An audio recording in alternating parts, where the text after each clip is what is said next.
En nombre de la Facultad de Derecho de la Universidad Nacional de Cuyo, le damos la más cordial bienvenida a esta actividad de la Secretaría de Extensión, Vinculación y Graduados. Hoy nos convoca la presentación de una obra que interpela profundamente al campo jurídico penal, a la práctica profesional y a los valores que sustentan el debido proceso y la dignidad humana. Nos referimos al libro El caso de abuso y libertad sexual, la ficción como garantía contra el desvío del proceso penal, de autoría del doctor Alejandro Fabián Poquet, publicada por la editorial Ediar. Queremos agradecer especialmente la presencia del director del Cuerpo Médico Forense, el doctor Eduardo Berté, fiscal general coordinadora de Distrito Cuyo del Ministerio Público Fiscal de la Nación, doctora María Gloria André, defensor general federal, doctor Alejo Amuchastegui, vicepresidenta del Colegio de Abogados, doctora Yasmika Mijaljevich, intendente de la ciudad de Mendoza, el doctor Ulpiano Suárez, procurador general, el doctor Alejandro Goulet, y el ministro de la Suprema Corte, el doctor José Valerio. Además, tenemos el honor con la participación de destacadas figuras del pensamiento jurídico nacional e internacional, como la doctora Aida Kemelmacher de Carlucci, doctor Eugenio Raúl Zaffaroni y el profesor emérito Nilo Batista, de la Universidad del Estado de Río de Janeiro. A continuación, invitamos a formar la mesa académica al decano de la Facultad de Derecho, el doctor Fernando Pérez Lazala, la vicedecana, doctora Irene Pujol, y el autor de la obra que hoy nos convoca, doctor Alejandro Fabián Poquet. Los invitamos a subir a la mesa.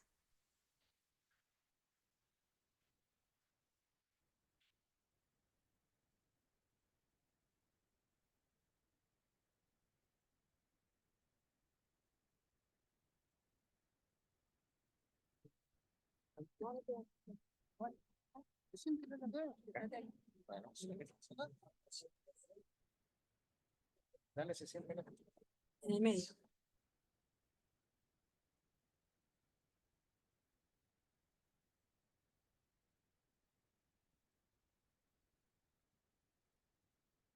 Tiene la palabra la mesa académica.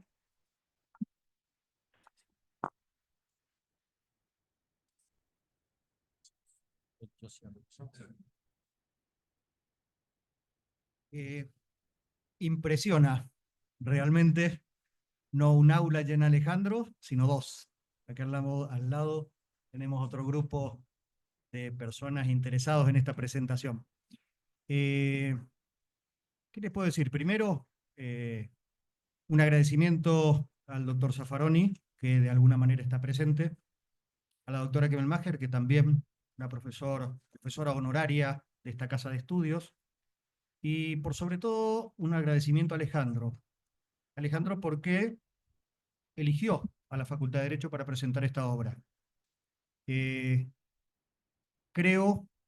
el agradecimiento no puedo olvidarme, que seguramente Alejandro lo hará también, a la Secretaría que se hace cargo a partir de su secretaria de Extensión, Vinculación y Graduados, recientemente con el título de doctora, Cintia Vallardi, Flavia, que está acá también. ¿Qué les puedo decir? Primero, creo que esta presentación a mí personalmente me gusta absolutamente desestructurada.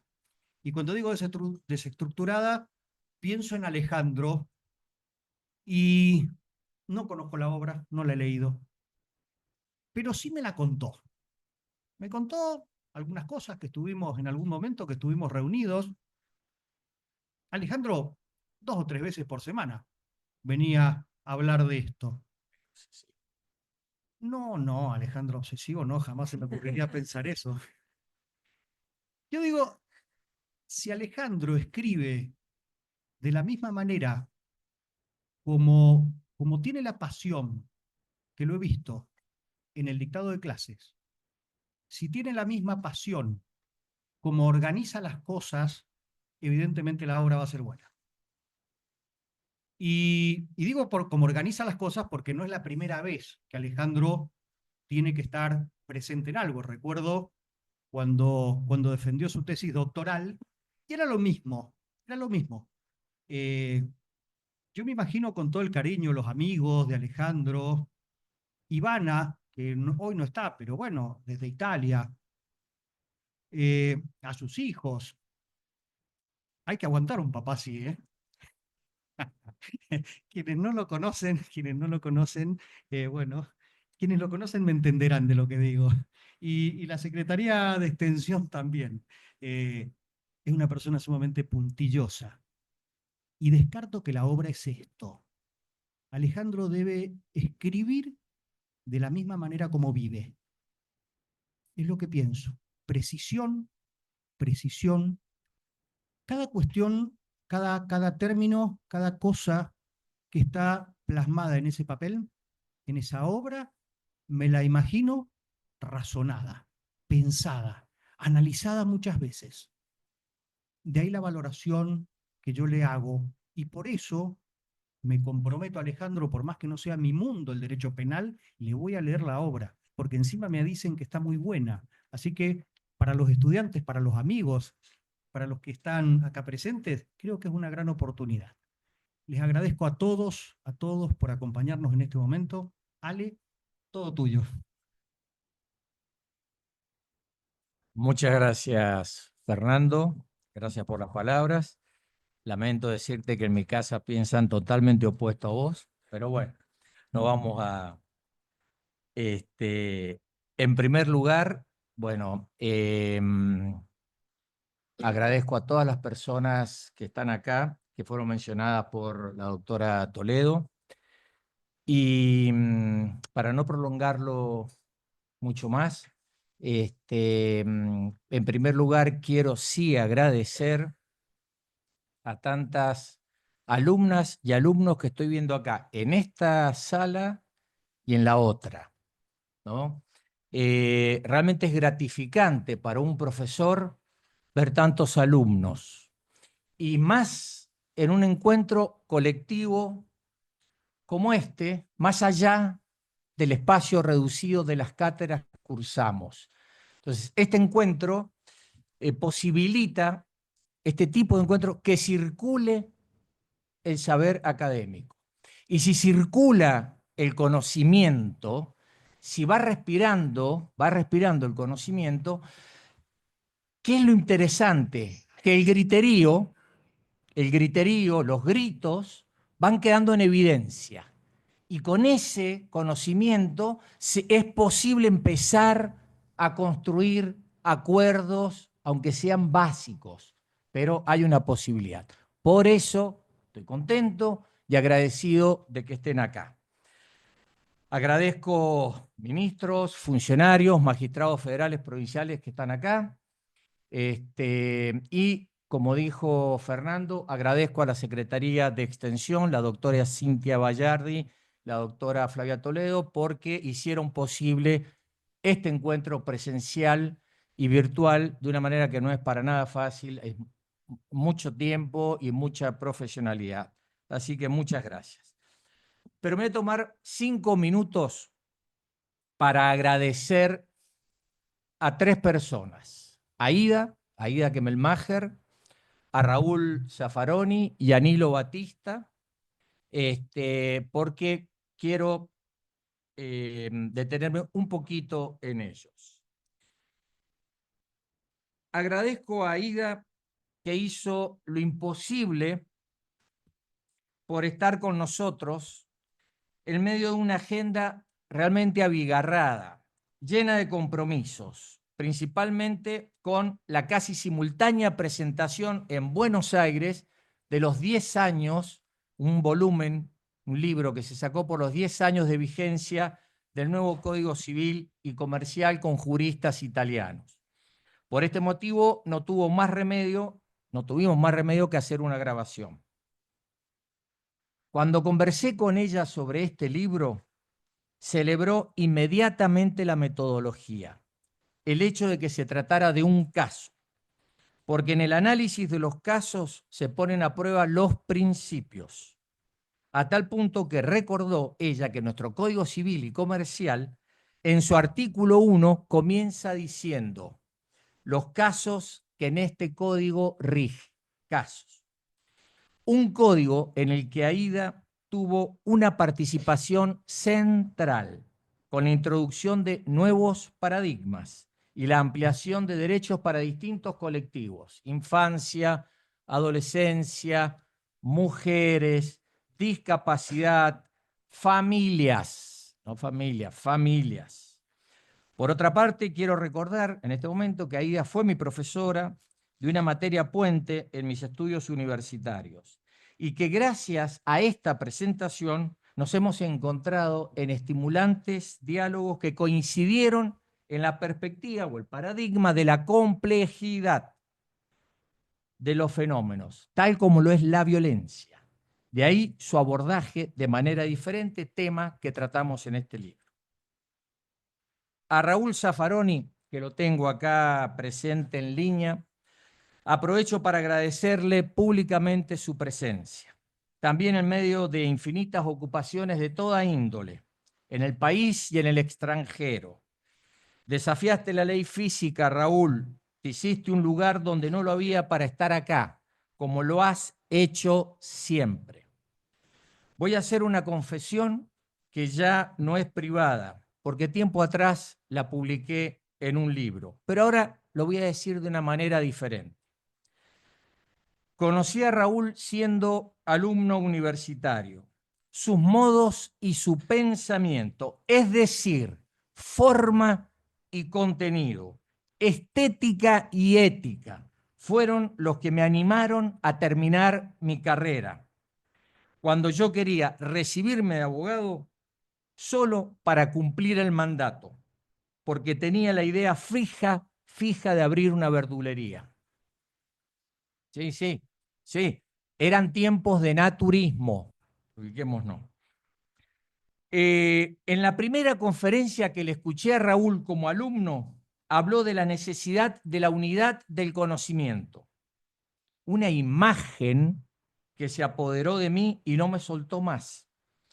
Luego, con el intercambio epistolar propio de esa época y su primer tratado, porque tiene dos, pocos autores, casi ninguno ha hecho eso, su primer tratado, me apasionó su laboriosa imaginería jurídica dedicada a una sociedad más justa, sincrética y de varios colores como Latinoamérica, porque ese fue siempre la gran región de su sueño dogmático y criminológico. Este sueño pudo más que el sueño de Verdulero, y con la lectura estudiantil de su tomo 2 de Filosofía Política del Derecho Penal, pasé sin escalas de la no violencia y la armonía con la naturaleza a la incomodidad con la violencia del orden penal establecido. Moraleja para alumnas y alumnos, para los jóvenes en general. Los sueños nos despiertan. Sí, nos despiertan en la acción, en el cambio. Y si son colectivos, mejor. Como en la historieta del Eternauta, hoy fenómeno televisivo. Sueño colectivo es la clave para el cambio. Entonces, aunque Zaffaroni lo niegue, viene de sus enseñanzas más trascendentes todo mi esfuerzo crítico por demostrar la presencia de la imaginación en el derecho penal y la criminología, como hice en mi primer libro de poesía que él prologó, y en mis dos últimos libros en los que traté de enhebrar la relación penal entre la estética y la ética, relación que también está presente en este volumen que estamos presentando. Cuando escribo, uno de los lectores con el que discuto imaginariamente, uno de los rostros que tengo enfrente y no me deja en paz, es el tuyo, Raúl. Por este insomnio intelectual y por toda una vida dedicada a hacer del derecho penal algo mejor, muchas gracias. Finalmente, quiero agradecer también al profesor de Río de Janeiro, doctor Nilo Batista, porque tuvo la amabilidad de prologar esta obra y hacerlo con palabras que fueron sorpresa para mí. Sin habernos puesto de acuerdo, el mismo año que él analizaba la importancia en la cuestión criminal de la literatura del famoso escritor brasileño Machado de Assis, yo hacía lo propio en estas latitudes con nuestro Jorge Luis Borges. No puedo dejar de celebrar esta conexión con el ilustre penalista carioca que hoy también nos acompaña. Gracias, Nilo, por haber enriquecido el libro. Nada más.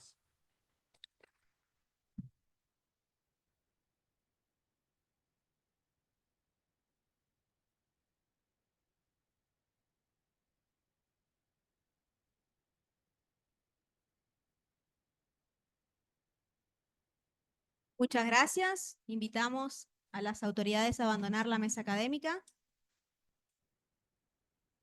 Le damos la bienvenida al vicerrector de la Universidad Nacional de Cuyo, licenciado Fidel Castro. Gabriel Fidel, perdón. Fidel Castro.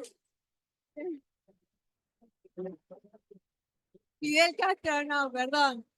Perdón, doctor. Le pusieron algo al agua,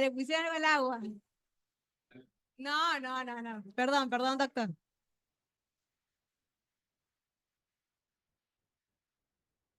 Siempre es para ver si están atentos.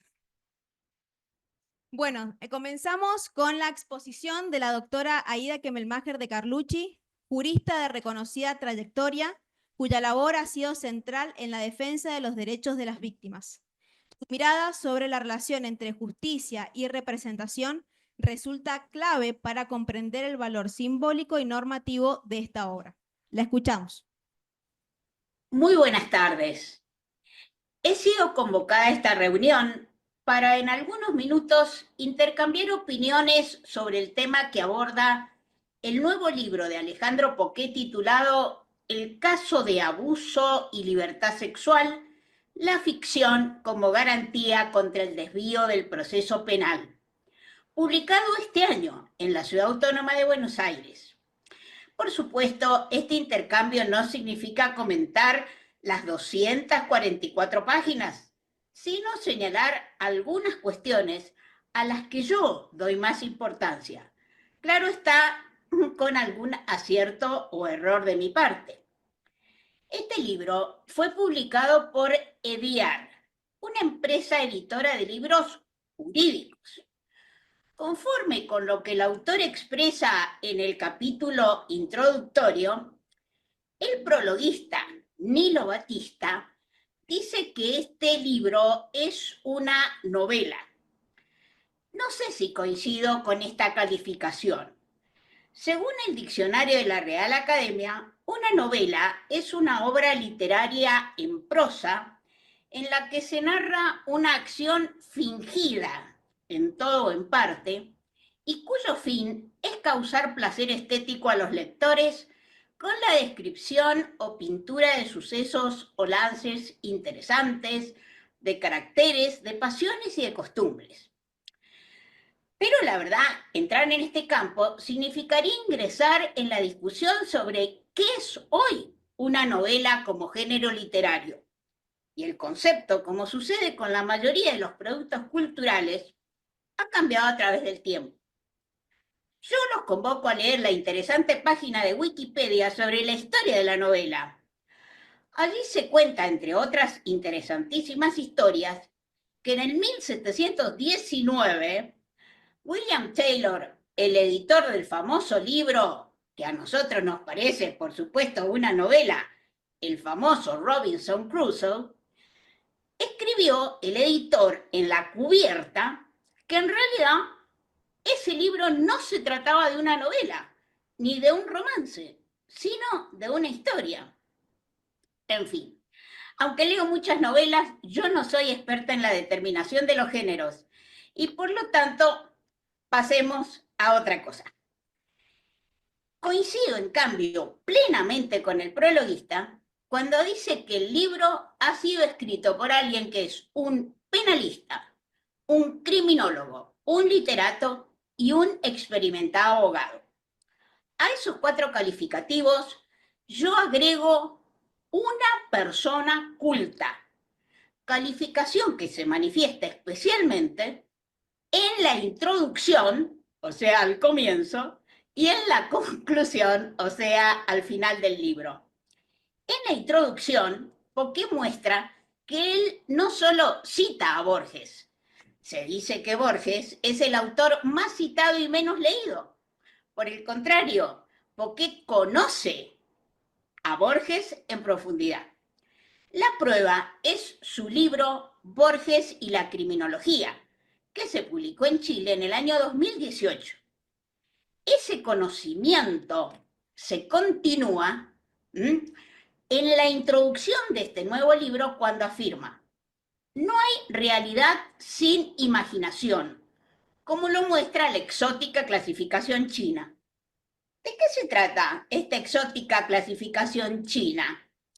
Foucault comienza el prefacio de su libro Las palabras y las cosas, una arqueología de las ciencias humanas, con estas palabras: este libro nació de un texto de Borges. ¿Por qué dice esto Foucault? Borges relata en el cuento El idioma analítico de John Wilkins que este tal John Wilkins, un investigador nacido de la ficción, encontró una enciclopedia china titulada Emporio Celestial de los Conocimientos Benévolos, que divide a los animales en estas categorías.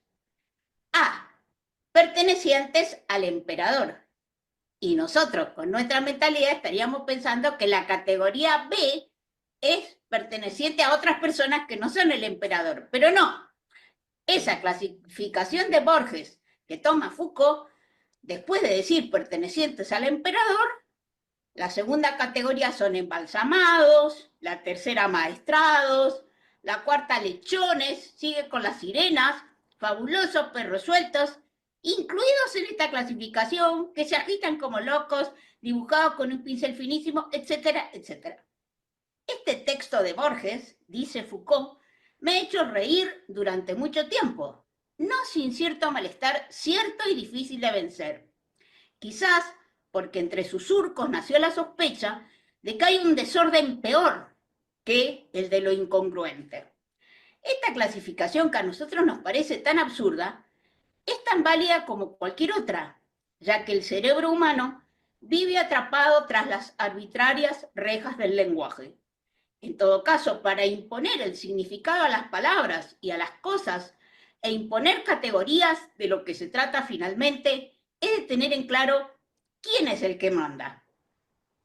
La cultura de Poquet entonces se manifiesta en la cita de esta enciclopedia china, pero además en la conclusión de ese libro, cuando cita Mi cuerpo, ese deseo, esta ley, reflexiones sobre la política de la sexualidad, de un autor que se llama Geoffroy de Lagacnerie.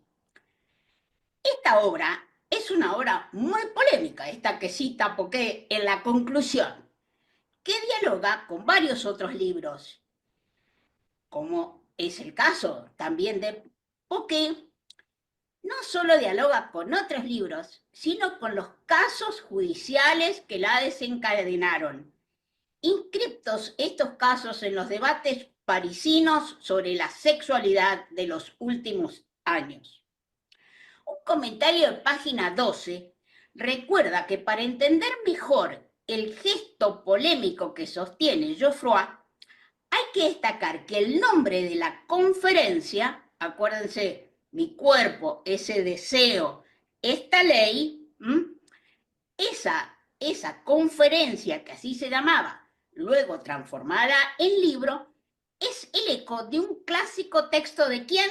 Nuevamente, Foucault, que se llama Mi cuerpo, ese papel, ese fuego. En definitiva, Geoffroy afirma, y al parecer Poquet acepta, esta idea: la única actitud valedera para cualquier política de la sexualidad es aceptar el pluralismo de las experiencias de las relaciones con el deseo y el cuerpo, la herida y el trauma, y reconocer, por lo tanto, la necesidad de que las medidas legislativas o las movilizaciones culturales no impongan nunca restricciones que prescriban una representación específica de la intimidad en detrimento de otros.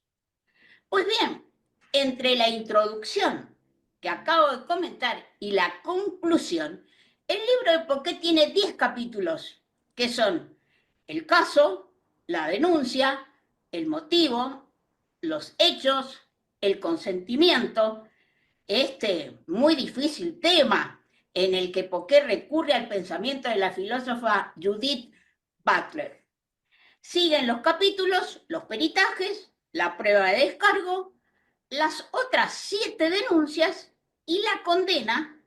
Este título, la condena, yo le agrego la condena social, porque en realidad no hubo condena judicial, en los que, insisto, estos 10 capítulos, salvo lo señalado respecto del consentimiento, aparece aquí, así como en la introducción y en la conclusión había aparecido el hombre o la persona culta, aquí aparecen de manera notoria ese experimentado abogado del que habla el prólogo, que defiende a su cliente a la luz de las constancias del expediente. Demasiado casuista para ser ficción. Para muestra, basta un botón. La frase del capítulo 6 cuando dice un papelón institucional, peritaje válido pero defectuoso. Pero en realidad esto que estoy diciendo poco importa. En mi opinión, lo relevante es señalar con claridad que no todas las violencias mencionadas en la ley 26.485 de no violencia contra la mujer configuran tipos penales. Y este es el tema.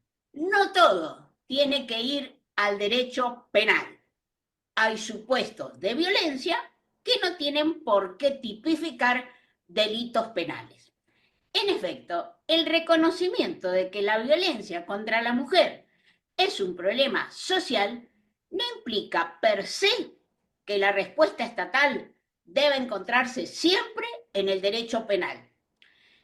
Decir que es un problema social pone de resalto que la problemática atraviesa todos los sectores sociales. En este sentido, recuerdo que durante el trámite parlamentario de esta ley que acabo de mencionar, la 26.485, la senadora Perceval, nuestra querida Marita Perceval, sostuvo lo siguiente: el espíritu de esta norma se ha debatido largamente.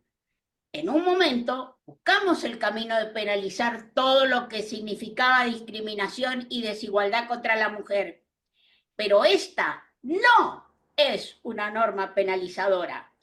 No estamos inflacionando el Código Penal, ni estamos inventando un derecho penal del enemigo. Estamos elaborando una ley de prevención, sanción y erradicación de la violencia contra las mujeres, apostando a la transformación cultural y a una revolución pacífica en las relaciones de poder. Yo la verdad no pretendo en la presentación de este libro del doctor Alejandro Poquet hacer un análisis teórico de la cuestión de cuándo el derecho penal debe intervenir frente a determinadas conductas, ni cuándo debe crear figuras penales nuevas ni causales de agravamiento. Tampoco podría hacerlo porque no está dentro de mis competencias académicas. Solo reafirmo que fuera del ámbito penal existen remedios que, bien aplicados, pueden dar mejor resultado. Por eso en esto coincido plenamente con el prologuista cuando dice: tanto Catalina Dolce y amigas como Juan Bautista Bravo, que son los protagonistas de esta novela o libro, habrían sido más felices y se habrían comprometido mejor recíprocamente si su historia jamás hubiese sido presentada a la justicia penal. Y en esto entiendo que estamos en muy buena compañía. Una autora española, Elena Martínez García, afirma: incomprensiblemente se le pide al sistema penal y al procesal penal que resuelva una situación de violencia en la pareja, actual o pasada, y en la que una parte, el hombre, somete a la otra, la mujer, a vejaciones, dolor, miedo y abusos. ¿Está preparada la justicia para resolver estos conflictos? Consideramos que no está preparada. dice la española, y yo confirmo. Pero lo más interesante es que la española dice, no está preparada ni es su cometido. La justicia puede proteger a la víctima y castigar al maltratador, así como debe poder rehabilitarlo, pero no nos encontramos ante dos personas, sujeto activo y pasivo en la relación jurídica dañada, que no vayan a volver a encontrarse en su camino, como es el caso también de los personajes de este libro de Poquel. Todo lo contrario, en un gran porcentaje de casos van a tener que reencontrarse e incluso dialogar sobre aspectos comunes que los unen. En esta misma línea se sostiene que la herramienta que brinda el derecho penal no debe ser considerada una panacea, porque en realidad no soluciona el problema de tipo estructural, por lo que una posición punitivista no es la llave mágica para este fenómeno. Es necesaria la adopción de políticas públicas a los fines de desarticular las relaciones asimétricas del poder que se encuentran en la base de todos los tipos de violencia contra las mujeres. Por eso, personalmente, coincido con una reciente declaración aparecida en Francia bajo el título Otro feminismo es posible, suscripta por 12 mujeres de la intelectualidad francesa. Allí ellas dicen, nos sentimos orgullosas de ser feministas y más aún de ver que esta causa conquista a las nuevas generaciones. Pero también vemos que esta lucha se instrumentaliza de una manera caricaturesca y sectaria. En nombre de una supuesta interseccionalidad o por puro partidismo, un feminismo totalitario tiende a imponerse y a hablar en nombre de todas. Queremos recordarles que todavía existe este otro feminismo de justicia e igualdad secular y universalista. El laicismo protege la igualdad y por lo tanto la libertad de las mujeres. Por eso luchamos contra todos los fundamentalismos, porque todos, estén donde estén, revelan la forma más patológica del patriarcado. Hay que condenar a todos los opresores, a los talibanes que descuartizan vivas a las mujeres afganas, al mulá que persigue a las mujeres iraníes, al soldado ruso que viola a las ucranianas, al yihadista de Hamas que tortura y masacra a las israelíes y esclaviza a las mujeres palestinas, al estadounidense que criminaliza el derecho al aborto, al violador de aquí y de allá. Condenamos todas las violaciones de género y la violencia sexual sin confundirlas. Apoyamos a todas las víctimas sin renunciar a la presunción de inocencia y al examen de los hechos por parte de los tribunales. Pedimos que se proporcionen a la mujer los medios necesarios para que pueda estar a la altura de las tragedias a las que se ve expuesta, hacerle frentes con escucha, ardor, rapidez y más eficacia. Con todas sus fuerzas, las mujeres debemos promover la libertad de expresión sin rechazar el Estado de Derecho, ni renunciar a la duda antes de decretar una condena pública sin apelación. El feminismo, termina diciendo esta declaración, es un contrapoder y no un instrumento de opresión. Unas pocas palabras ahora sobre la crítica de Poquel al Poder Judicial. Él sostiene muy enfáticamente que no solo los políticos y la política viven de la impostura. También es frecuente en el Poder Judicial y sus magistrados, quienes con docilidad burocrática se suben a la ola mediática de represión indiscriminada, convencidos de que con imputaciones, prisiones preventivas y penas intolerables, continuarán sin sobresaltos en sus cómodos cargos palaciegos y evitarán el trance de un jury o jurado de enjuiciamiento, como también los escraches públicos, callejeros o en redes sociales. Bueno, ciertamente 4 años para llegar al sobreseimiento de una persona cuya conducta no tipifica ningún delito penal, que es la situación planteada en este libro, no es para felicitar a nadie. Sin embargo, creo que la crítica merece ser flexibilizada frente al gravísimo problema generado por las redes sociales. Recuerdo una historia sucedida en Bariloche en el año 2018. Un adolescente de 18 años se suicidó luego de sufrir una serie de escraches a partir de la publicación de una joven en su contra por un supuesto abuso sexual. Annie, que es el nombre de esta chica que publicó en las redes, decía que su amigo Agustín había abusado de ella. La denuncia se hizo viral y el joven fue escrachado tanto en las calles de Bariloche como por medios virtuales. La primera vez que lo acusaron públicamente de abusador fue cuando asistió ni más ni nada menos que a una marcha feminista en el centro de la ciudad. La madre cuenta que ese día corrió a su casa, llegó desesperado, le contó lo que había pasado y cuando fueron a buscar la publicación ya se había viralizado. Otra historia, aquí en Mendoza en el año 2019, encontró solución fuera del sistema penal. Y de esto es lo que quiero hablar.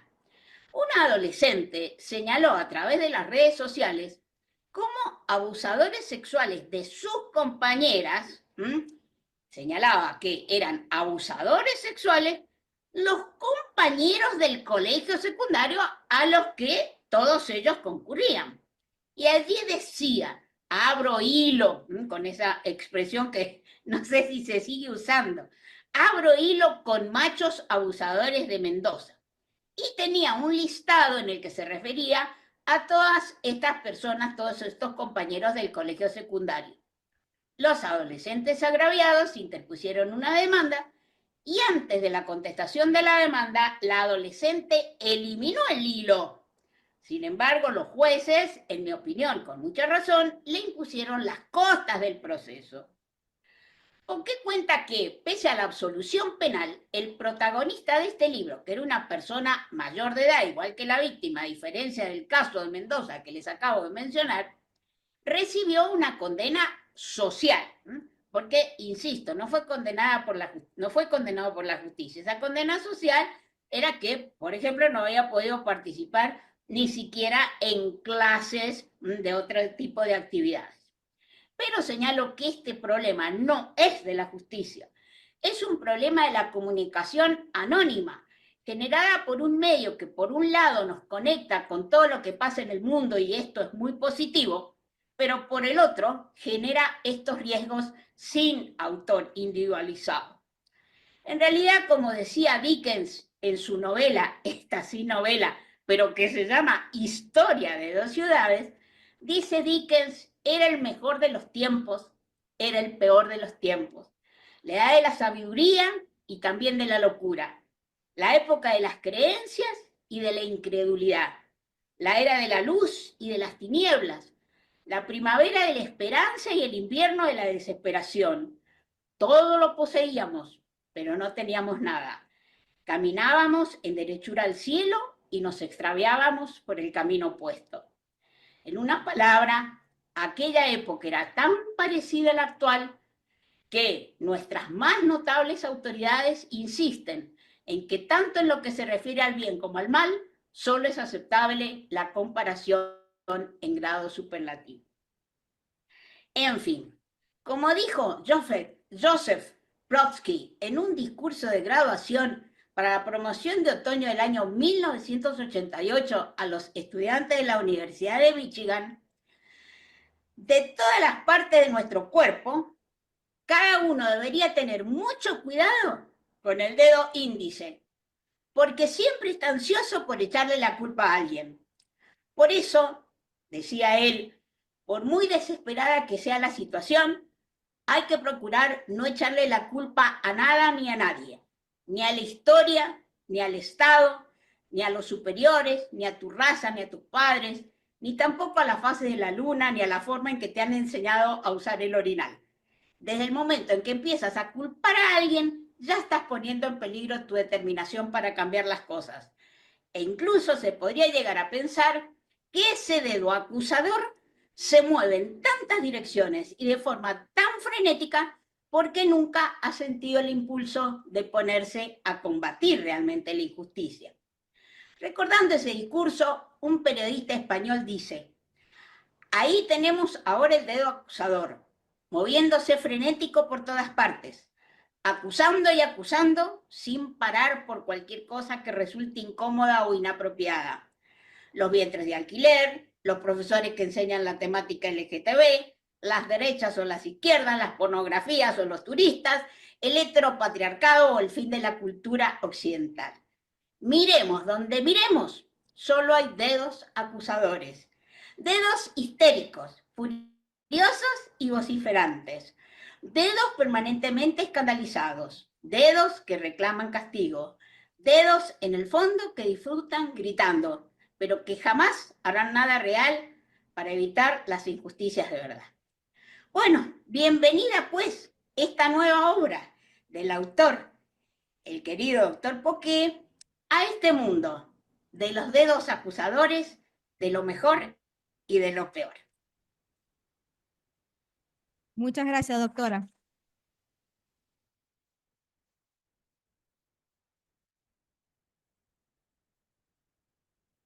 A continuación, el doctor Eugenio Raúl Zaffaroni, una referencia ineludible en el campo del derecho penal. Su participación garantiza una lectura crítica y profunda sobre la función de la ficción como herramienta pedagógica y como mecanismo de advertencia frente a las derivas autoritarias del proceso penal. Tiene la palabra el doctor Zaffaroni. Bueno, señor decano, autoridades de esta casa, querido Alejandro, estudiantes, amigas y amigos. Realmente me siento muy grato de volver a la Universidad Nacional de Cuyo. Lamento no estar presente físicamente en esta ocasión. Bueno, lamentablemente he tenido un viaje a Brasilia la semana pasada. Pasado mañana tengo que salir de nuevo para Italia. Y bueno, la carrocería tiene sus años y no puedo abusar de ellos tampoco. De modo que por eso lamento y me disculpo de no estar presente, de no hacerlo físicamente presente. Y tener el gusto de agradecerle esto y de cobrarle unos vinos, naturalmente. Bueno, realmente gracias por todo lo que dijo Alejandro Poquet.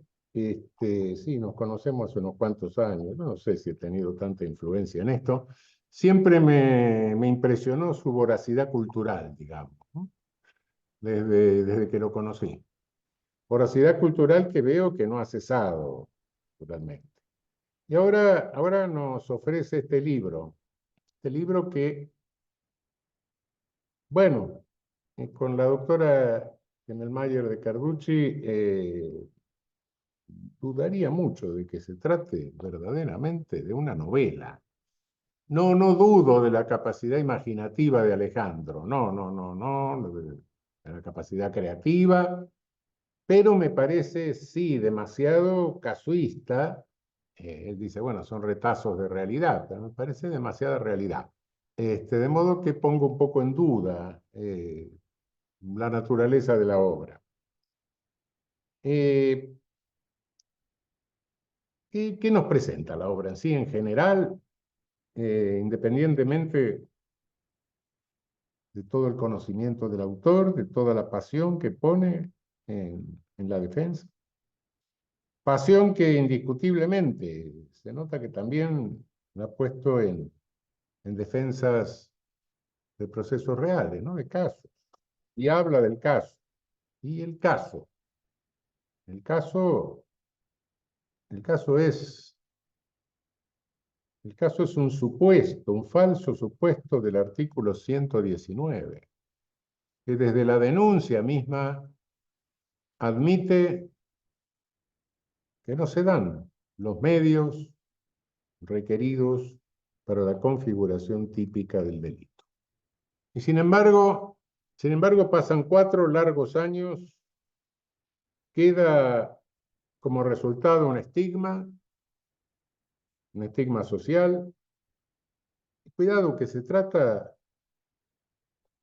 de delitos en que no es lo mismo una condena o un procesamiento por libramiento de cheques sin provisión de fondos que por un abuso sexual.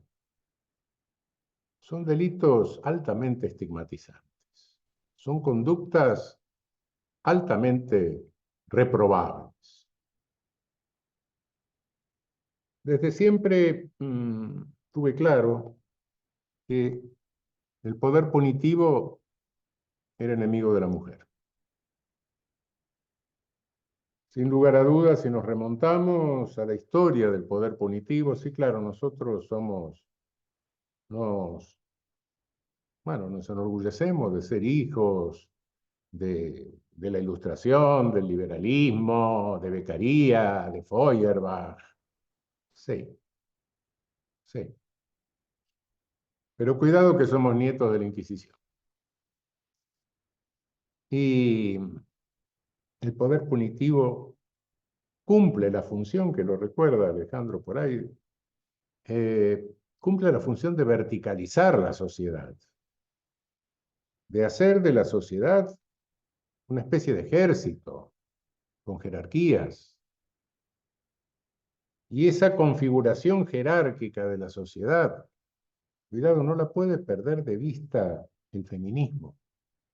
No la puede perder de vista porque es importantísima en la historia. En la historia.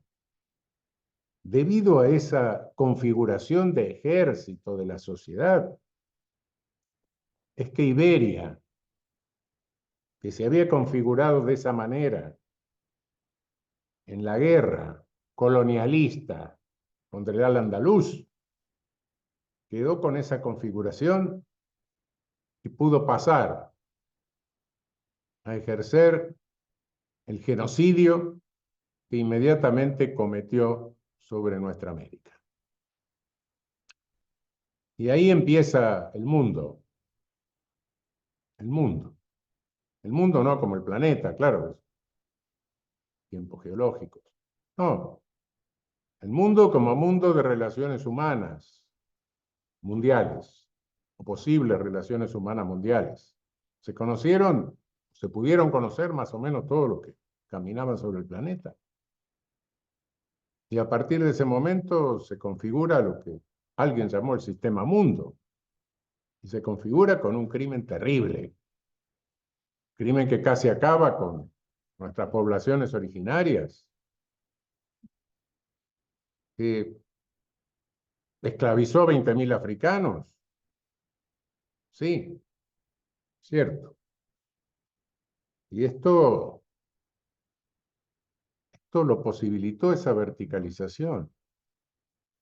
Esa verticalización que subhumanizaba a los colonizados, pero antes había subhumanizado a la mitad de su propia población. Cuidado con este poder punitivo. Si el feminismo confía en que el poder punitivo le resolverá todo, no, cuidado, cuidado. El poder punitivo ha sido el instrumento de subhumanización de la mujer. Cuidado con esto porque esta falsa confianza en el poder punitivo convierte a la cuestión de género en una ideología. Y la cuestión de género no es ninguna ideología. La cuestión de género es una realidad. Cuidado con esta confusión. Realmente sí, es verdad. Vivimos una época en la que es necesaria, es indispensable un cambio cultural. El cambio cultural que empuja el feminismo, sí. Pero ese cambio cultural no se obtiene solo por el poder punitivo, ni mucho menos. Si alguien quiere tener la prueba, la verificación de la vigencia del patriarcado en nuestras sociedades, en América Latina, no tiene más que mirar el porcentaje de mujeres que están prisionizadas, 4 o 5%. ¿Por qué?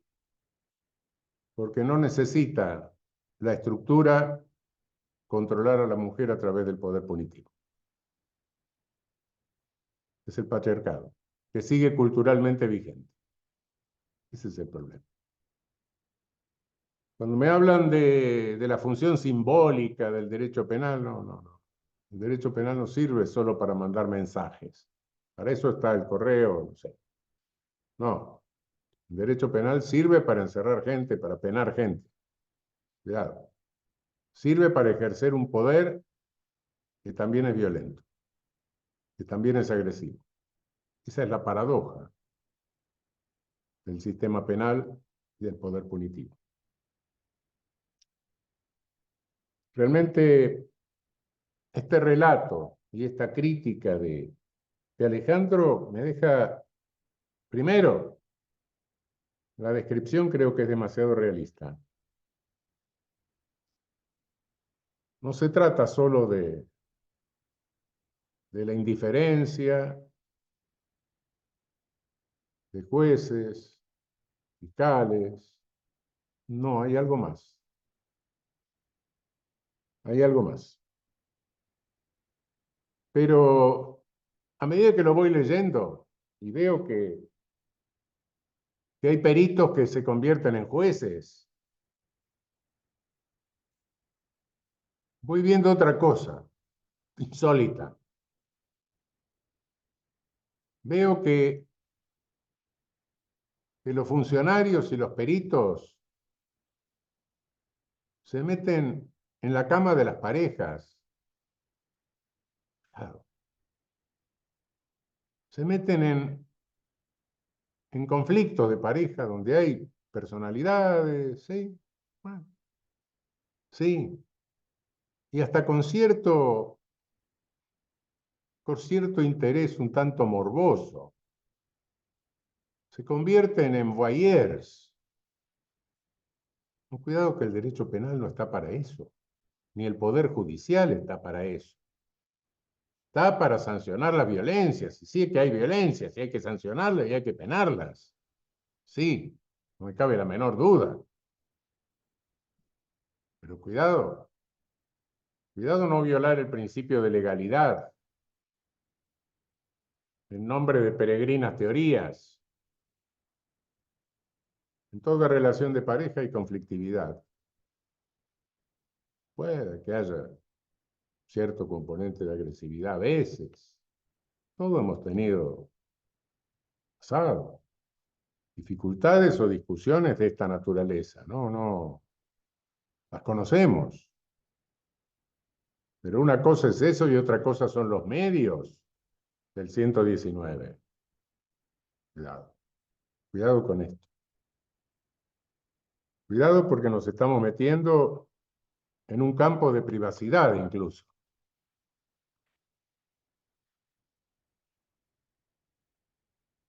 Nos estamos invadiendo un terreno que no es el propio de la magistratura, y mucho menos del poder punitivo.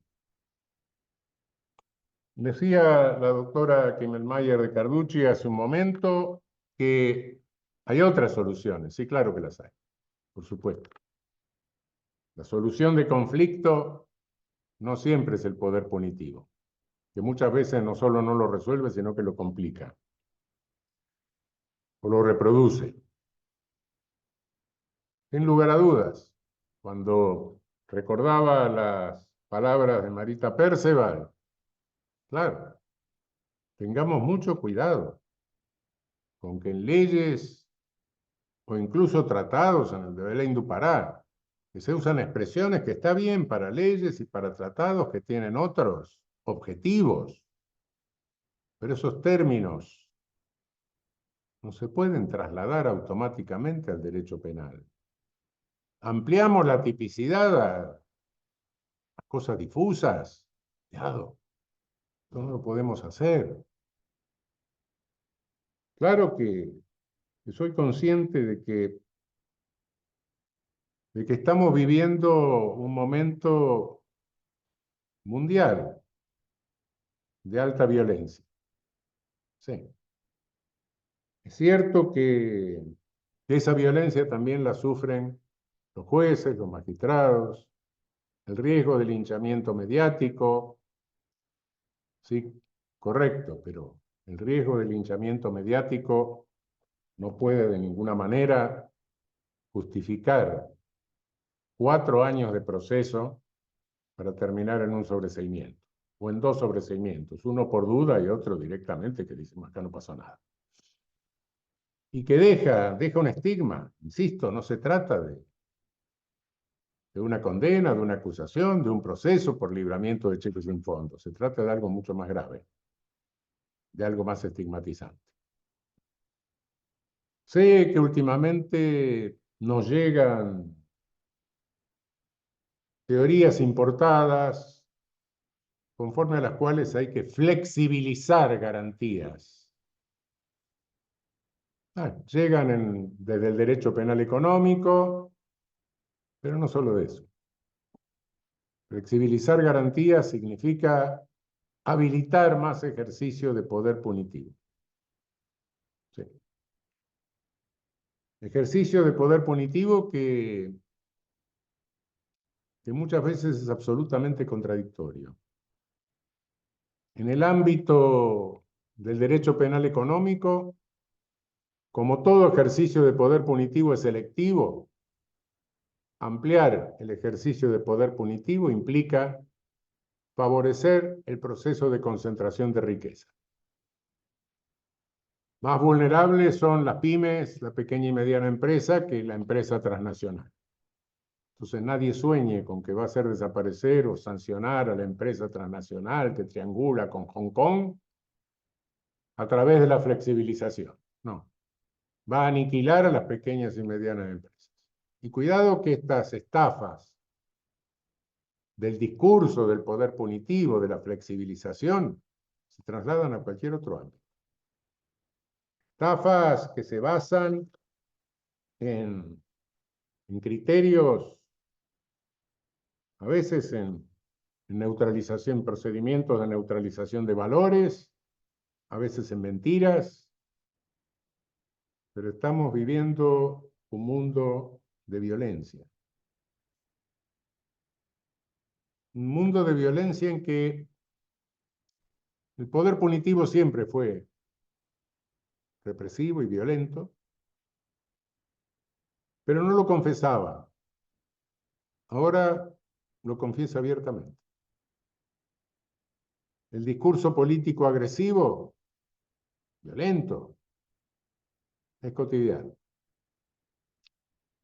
Estamos viviendo una guerra cognitiva.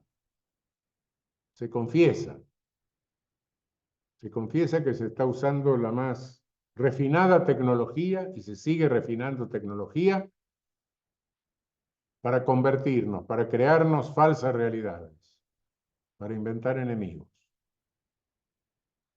El contexto en el que vivimos es hoy un contexto que responde a un concepto de política viejo y conocido. Política es el arte de individualizar al enemigo para aniquilarlo. Es el concepto del Kronjurist del Dritte Reich de Carl Schmitt. Este concepto es schmittiano de la política.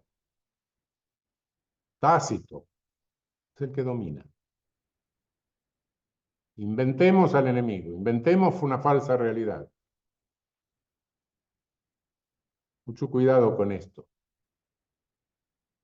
Mucho cuidado con idolatrar al poder punitivo y el poder punitivo se convierte en algo omnipotente, en un ente omnipotente. No, el omnipotente, el único que hay está arriba.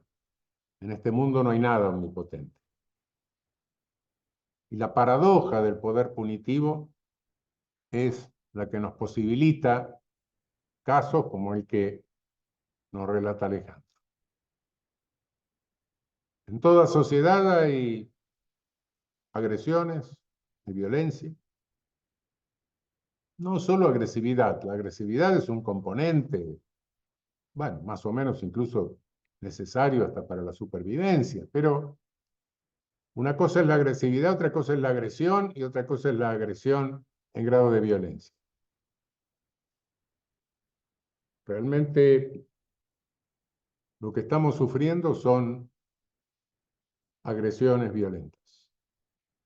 ¿O acaso no es una agresión violenta este proceso que nos describe Alejandro? Claro. es una agresión violenta, que deja sus secuelas de lesión social, sí, no formalmente jurídica, pero sí social. Como en toda sociedad de violencia, toda sociedad trata de contener la violencia de alguna manera. Y hay algunas violencias que se trata de contener universalmente. Algunos llaman a eso los delitos naturales, ¿no? El homicidio, etc. Hasta cierto punto. Pero hay otras que dependen más de cambios culturales y hay otras que dependen simple y sencillamente de decisiones políticas. El poder punitivo es siempre un ejercicio de poder político, es un fenómeno político. El que tiene el poder ejerce el poder punitivo. Y por ende, como el poder trata de desmadrarse, el poder punitivo trata de expandirse.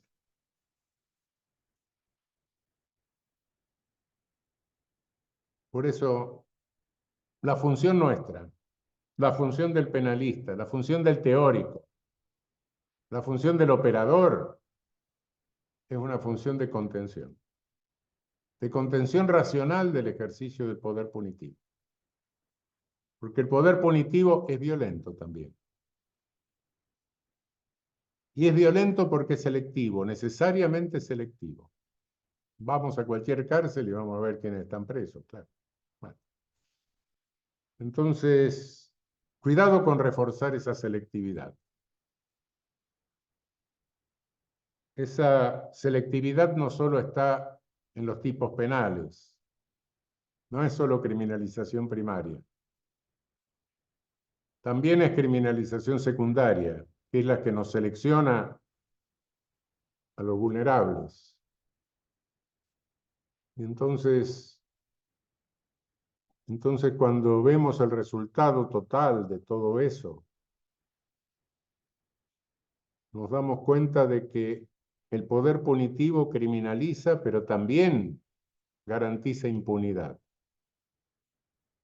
Y garantiza impunidad también a un poder punitivo delincuencial, informal, que se traduce en torturas, en ejecuciones sin proceso. Que les cuente Nilo Batista la letalidad policial en Río de Janeiro. Que les cuenten los ecuatorianos la letalidad carcelaria en Ecuador. Eso es poder punitivo también. Y si existe es porque el poder punitivo formal no lo sanciona. No son poder punitivo formal y poder punitivo informal, no son dos ámbitos independientes. Si existe el informal cometiendo estos crímenes, es porque el formal no lo controla. Sea por impotencia o sea porque no quiere o porque le son funcionales. No lo sé. Depende. Pero no lo controla. Entonces tenga mucho cuidado el feminismo con esto. No puede confiar de ninguna manera en que va a resolver ni la más mínima parte de sus problemas ampliando el poder punitivo. Cuando a lo largo de la historia el poder punitivo es lo que ha servido para subhumanizar a la mujer, subhumanizar a la mitad de la población.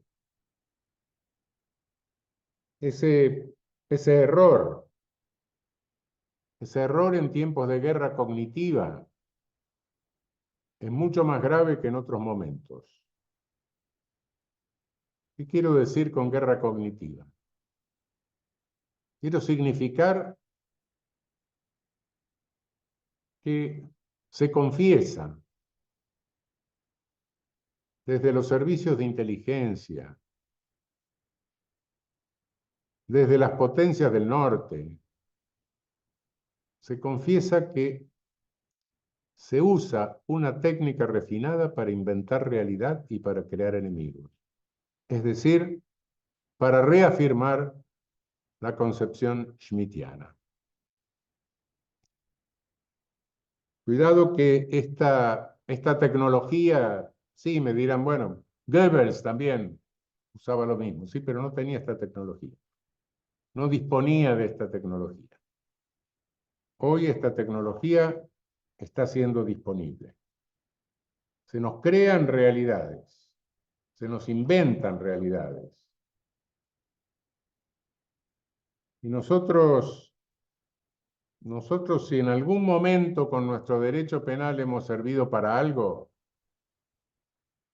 no ha sido para resolver grandes problemas sociales. A lo largo de la historia se nos inventaron enemigos de toda clase, los herejes, la sífilis, el comunismo internacional, de todo, las brujas.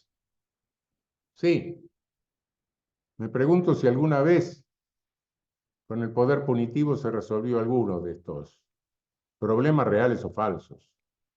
No, ninguno. Ninguno.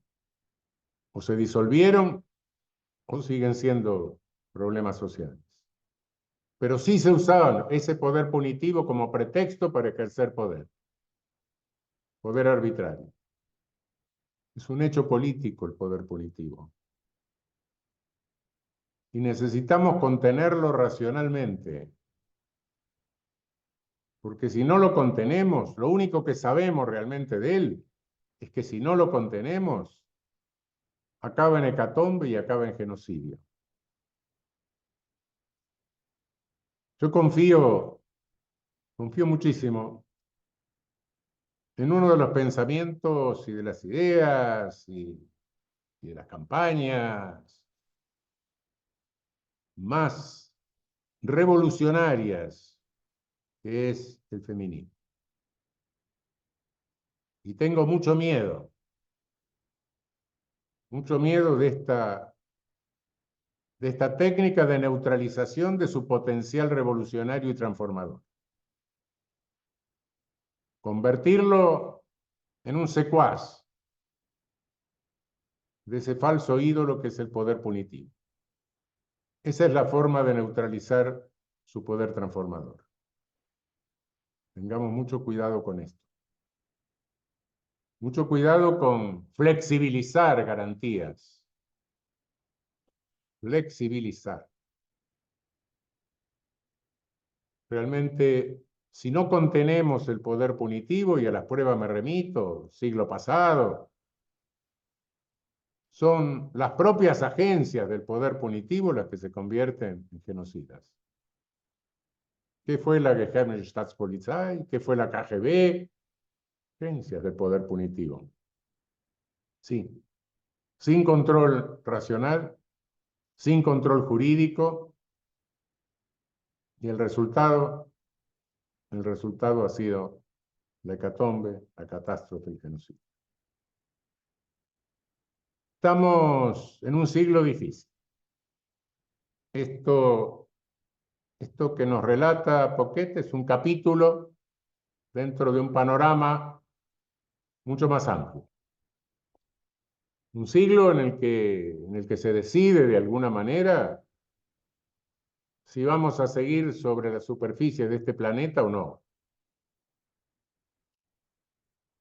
La violencia, la agresión contra el medio ambiente, contra la vida planetaria, la concentración de riqueza, el aumento de descartables, como decía Francisco, el Mediterráneo, cuna de civilización occidental convertido en un cementerio, el muro con México. Sí. Los refugiados en Panamá. Sí. Y podría seguir. Sí, claro que hay que penar las atrocidades contra las mujeres, sí, eso no me cabe la menor duda, pero con las debidas garantías.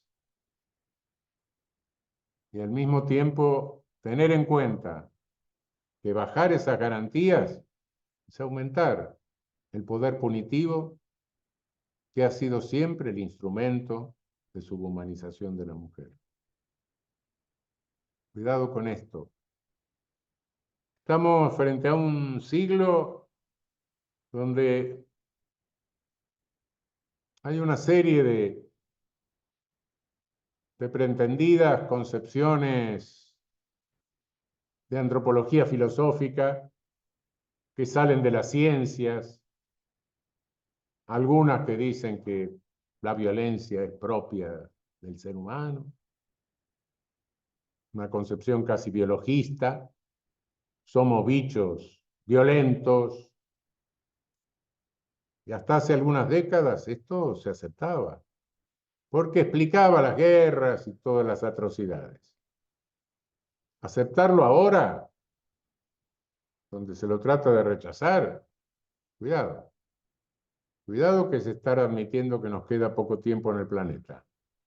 Frente a las técnicas de guerra cognitiva y a las técnicas de capacidad de destrucción masiva. Y a la forma en que estamos avanzando en la destrucción de las condiciones de vida humana en el planeta. Entonces no, nos vamos al otro extremo, no, somos producto total de las condiciones sociales. Claro, pero que en estas condiciones sociales nos convierten a todos en unos animales violentos. Yo creo que cualquier concepción antropológica, científica, entre comillas, se basa en hechos ciertos, en datos ciertos, pero al generalizarlos resulta falsa. Quizá, bueno, solo se pueda generalizar o hacer un juicio general sobre el todo del extremo de complejidad que es el ser humano a través de un religare, pero eso nos saca de la ciencia y nos lleva a otro ámbito. Pero es obvio que a través de la habilitación de represión y violencia, habilitación indiscriminada de represión y violencia, cuidado que podemos caer en lo peor. Es cierto que para contener cierta violencia se requiere el uso de cierta violencia. Pero como el poder político siempre tiende a aumentar su ejercicio, ese poder, esa violencia se convierte en una violencia selectiva, indiscriminada, criminal. Si perdemos de vista esto, estamos condenados a desaparecer. Siempre digo que apuesto a que no sucederá. Y con la gran ventaja de que si me equivoco nadie queda para reprobarme el error. Un poco más seriamente recuerdo a Martin Buber. El ser humano no es racional, pero con cierto esfuerzo puede llegar a serlo. Y creo que vale la pena hacer ese esfuerzo. Vale la pena reforzar las garantías, reforzar los límites al poder punitivo, pese a todas las amenazas, pese a los linchamientos mediáticos, pese a las estigmatizaciones, y creo que de ese modo, en algún momento,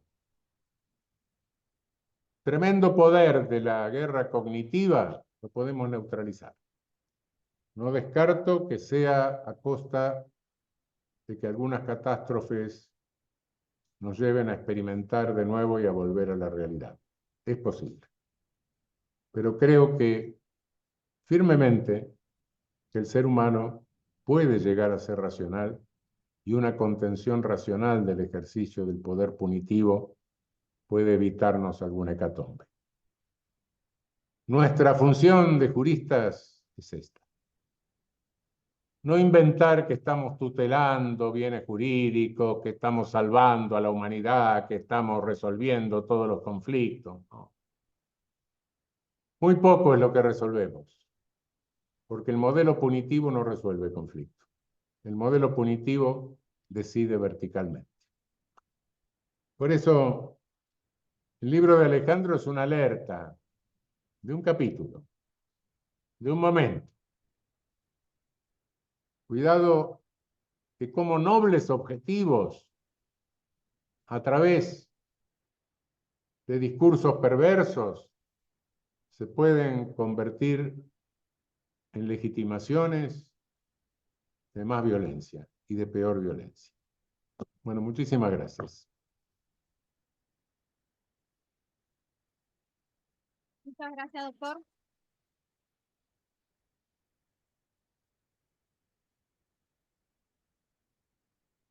A continuación, presentamos e invitamos al doctor Poquet a subir a la mesa académica.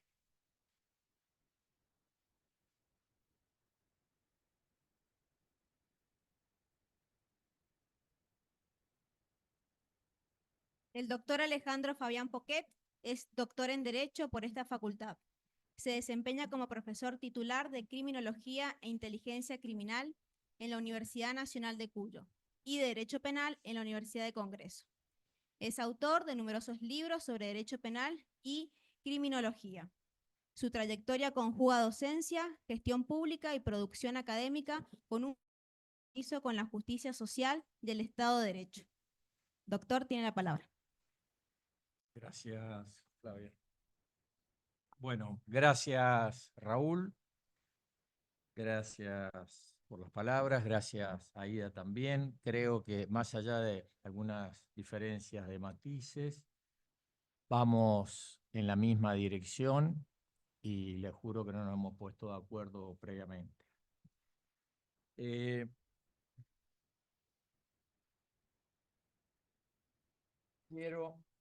Ahora voy a hablar del libro, 15 minutitos.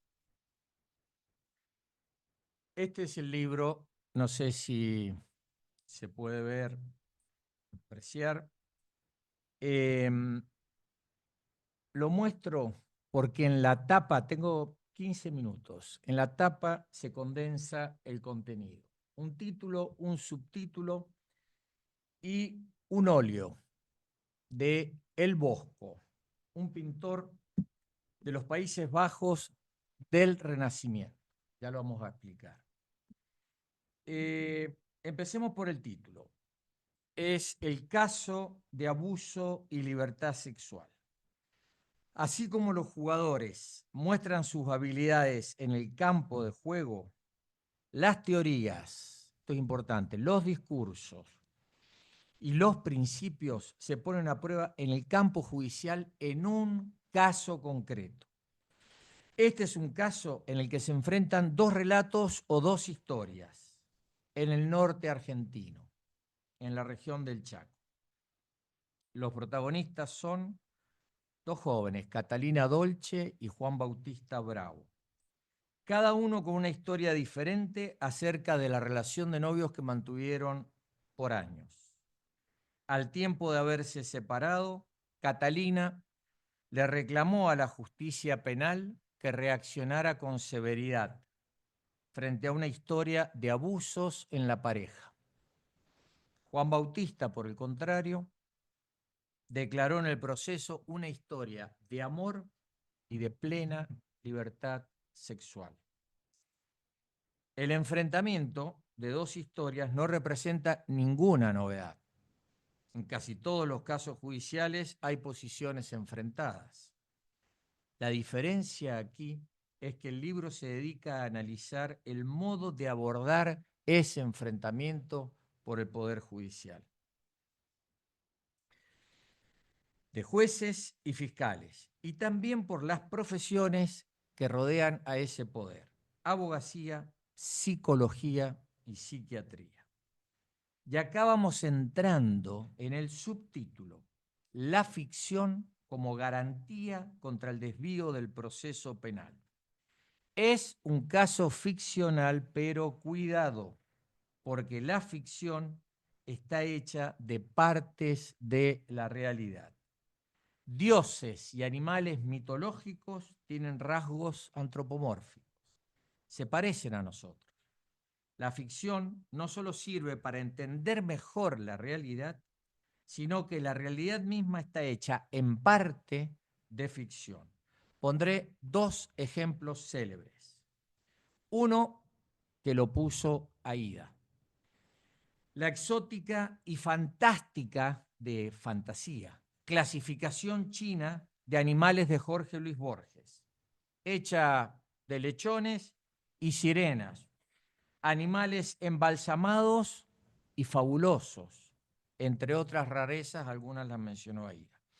Esta clasificación, fantasía, estimuló a Michel Foucault en su libro Las palabras y las cosas a cuestionar el pensamiento occidental, las teorías filosóficas y científicas, el orden y el desorden. Y el otro ejemplo es el artículo La novela familiar de Freud, que es un artículo según el cual el individuo construye una novela personal de su vida familiar, gracias a una actividad imaginativa intensa, Freud. Construye una ficción de origen y crecimiento que justifica su presente. Nuestro presente se basa en parte en un pasado ilusorio que inventamos, y no solo los neuróticos. Siguiendo esa ley, este es un caso ficcional, hecho de retazos de realidad judicial. Un caso con expresiones entrecomilladas, extensas declaraciones, testimoniales, indagatorias, mensajes de WhatsApp, dictámenes periciales, resoluciones judiciales, todo ello con el fin de hacer el relato lo más parecido a un expediente judicial. Hubo que optar entre un texto detallado y creíble judicialmente o uno liviano alejado de la realidad tribunalicia. Seguí aquí el consejo de Mark Twain: hacer verosímil la ficción para que pueda ser realidad. Pero, porque en realidad es medio plomazo, con la convicción de Thomas Mann, solo la absoluta meticulosidad es amena, y por ello La montaña mágica, su libro, tiene más de 1000 páginas. Espero que estas 200 páginas y algo más que estamos presentando sean agradables al lector, al menos para llegar al final. Bien, ¿qué pretendo con este caso? Que se conozca la utilidad, la funcionalidad real de los discursos jurídicos, psiquiátricos y psicológicos, y cómo se relacionan entre ellos en el campo judicial. Pregunta: ¿estos saberes sirven en la práctica forense para lo que dicen en la teoría? ¿Son disciplinas que se complementan y enriquecen o hay relaciones de jerarquía y dominación? ¿Cómo se llevan esos discursos con los principios jurídicos, las garantías que hablaba Raúl y que configuran el proceso penal? Ahora bien, este caso tiene un condimento especial que pone aún más en tensión esas disciplinas. ¿Cuál es ese condimento? El sexo. El sexo, en su desnudez, desnuda esas disciplinas, las pone en evidencia. En estas dos historias enfrentadas, las ciencias se relajan y usan con ligereza conceptos centrales como consentimiento, deseo, resignificación, vulnerabilidad y gobernabilidad personal. Pero son conceptos complejos y más en relación con el poder y la ley. Para esta complejidad alcanza a coleer a la importante teórica del feminismo Judith Butler, que ha tratado puntualmente estos temas. Por el contrario, en este caso judicial, la vaguedad es la norma y la creencia personal judicial in pectore termina siendo más importante que lo sucedido en la realidad, que las pruebas del expediente. Así desaparece la diferencia entre lo subjetivo y lo objetivo, lo interno y lo externo, lo que yo creo y las pruebas. Y dicen que la ficción es de la literatura. La ficción es también de los expedientes judiciales. Hoy es cool hablar de sexo en grupos, públicamente en televisión y redes sociales. Vociferamos sexo y sube el rating. Contamos historias íntimas para el que las quiera escuchar. Como no nos sonrojamos y conseguimos likes y seguidores, creemos que nos hemos liberado y que lideramos procesos de transformación. Pero hablar de nuestro sexo, incluso en tribunales, por sí solo no nos libera.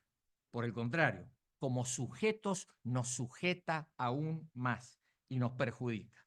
Es lo que le sucedió a Catalina y Juan Bautista. El proceso penal se desvió, como anuncia el subtítulo del libro, y ambos quedaron disconformes con la justicia. La falta de respeto por las garantías y principios jurídicos, la pérdida del norte procesal, prolongó una agonía bilateral por varios años. Foucault nos previno contra el palabrerío sobre el sexo, porque mientras hablamos de él nos sentimos transgresores, pero postergamos para mañana lo que denominó el buen sexo, el esperado jardín de las delicias. Fíjense qué bonita que es esta expresión. Y con esta expresión entramos en el tercer elemento de la tapa del libro, el óleo de El Bosque, precisamente denominado igual que la expresión de Foucault, el jardín de las delicias. No sé si el filósofo francés habrá tenido en mente este óleo cuando escribió Historia de la Sexualidad, pero a mí me gusta pensar que sí. Foucault no lo menciona. Esta pintura es un tríptico, tiene 3 partes o láminas. Bueno, es preciosa además, está en el Museo del Prado. El cielo, la del medio, los placeres carnales, terrenales, y el castigo en el infierno. Este es castigo en el infierno. Esta tercera lámina es la que está en la tapa, como representación del castigo penal, porque el infierno medieval, como el infierno de la Divina Comedia del Dante, no es más que una cárcel amplificada. Hablar de sexo, y en especial en el ámbito judicial, corre el riesgo de la confesión de la Edad Media.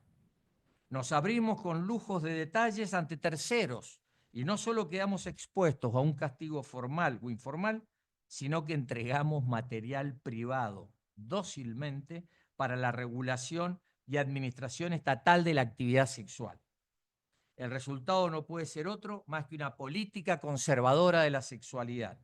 A la sexualidad como un cuerpo desnudo, todos quieren poseerla o apropiársela. La religión, la medicina, la psiquiatría, la psicología, el derecho penal. Todos quieren catalogarla, clasificarla, ordenarla, disciplinarla, sancionarla, concederla, bajo ciertas formas y premisas. En el caso judicial de Catalina y Juan Bautista, se confundió consentimiento con deseo, vulnerabilidad con ingobernabilidad, y el mensaje fue funesto, aciago. Un modelo de sociedad retrógrado en el que se le quita a la mujer su voz, se prohíbe o no se tiene en cuenta su consentimiento para proteger su deseo. Pero, ¿y si la mujer desea y no quiere? No disfrutar es posibilidad de castigo, aunque dije sí. Y gozar es antesala de impunidad, aunque dije no. Una política de la sexualidad en la que el propio cuerpo es una amenaza. La joven Catalina siguió criticando a la justicia penal más allá del fallo final. El joven, entusiasta lector, Juan Bautista, ensayó una carta de despedida como el escritor japonés Akutagawa, a quien admiraba, pero no se animó a seguir sus pasos. Entonces, ¿qué hizo? Se encomendó a sus ancestros, los Bravo Pertile, primeros inmigrantes de la región, para que le develaran un misterio alucinatorio. si la casa judicial que sufría era producto de una maldición por vivir en el territorio de casa, según el significado en quechua de la palabra chaco. Cuidado, esto que dijo Raúl, cuidado cuando el derecho penal y la práctica judicial pretenden colonizar el mundo de la vida. Concepto sencillo, pero filosófico de Husserl y de Habermas. Cuidado cuando el derecho y las instituciones judiciales se van metiendo en el mundo nuestro de cada día, van reemplazando a otros sistemas normativos como la moral. Dicho de otro modo, más sencillito, cuidado con abrirle la puerta de nuestra habitación al poder penal. Este peligro hay que advertirlo y prevenirlo. Palabras similares de Raúl.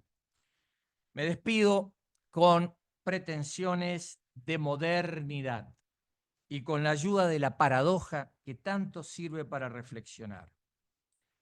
Para ser actual, quiero ser actual, viajo al pasado. Me voy 400 años atrás, cuando un jesuita, teólogo y poeta, Friedrich Speer, escribió un libro sobre la prudencia en los castigos inquisitoriales, porque como confesor de brujas, él nunca había visto una. Su libro Cautio Criminalis o Cautela Criminal estaba dirigido a los jueces, a los inquisidores, abogados, consejeros, confesores de los príncipes. Este pensador alemán resume el sentido de su obra en una frase. Y yo ahora tomo esta frase como frontispicio de este libro. Pido que la escuchen con inclinación, con reverencia, al menos por nosotros mismos, por nuestros propios derechos y libertades, para que no sean vulnerados por el poder de turno. Escuchémosla primero en su lengua original, el latín medieval, y luego en castellano, y tratemos de sentirla como parte de un rito litúrgico de siglos, en cuyo altar están las garantías que evitan el sufrimiento estéril. Et nunc reges intelligiti, erudimini qui judicatis terram. Sí, parezco cardenal en el cónclave. Pero, ya se están, pero el tono es muy importante, incluso para la verdad. Ahora la traducción académica en castellano. Oh jueces de la tierra, dejaos corregir. Pero me voy a apartar de esta traducción académica, oficial, y antes de despedirme voy a cometer una herejía filológica. Espero no terminar en la hoguera. Con una traducción casera, más propia hasta diría de café concert, pero asumo el riesgo. ¿Por qué? Porque deseo sacarle todo el potencial que creo que tiene en la actualidad la frase bíblica, porque es una frase bíblica que usó el poeta y humanista. Escuchen, poeta y humanista Speer. Diría más o menos así. Oh jueces y oh muchos más, fiscales, abogados, profesores, funcionarios, políticos o periodistas, medios de comunicación, redes sociales. Seamos prudentes, tengamos mucho cuidado, porque la violencia que hoy celebramos y aplaudimos, inexorablemente el día de mañana la estaremos padeciendo. Muchas gracias. Muchas gracias, doctor. Invitamos a la mesa académica.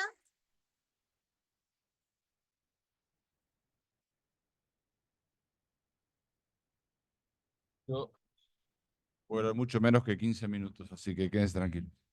No, simplemente para cerrar esta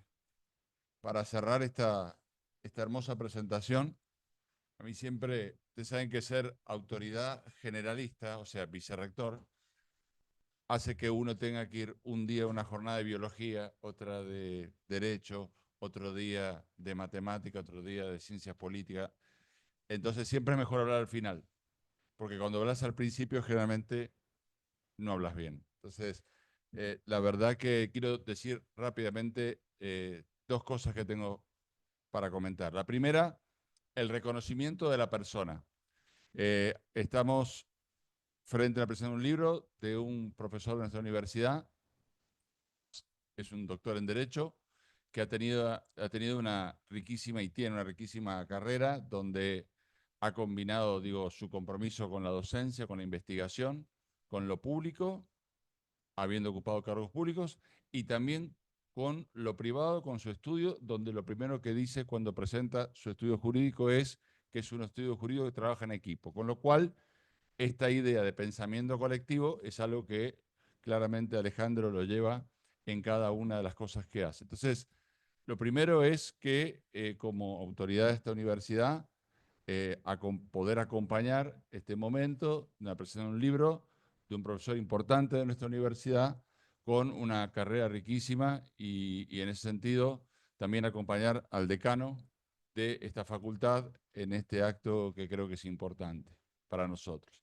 Y lo segundo es qué significa para nosotros como comunidad educativa, como comunidad universitaria, que estemos viviendo este momento.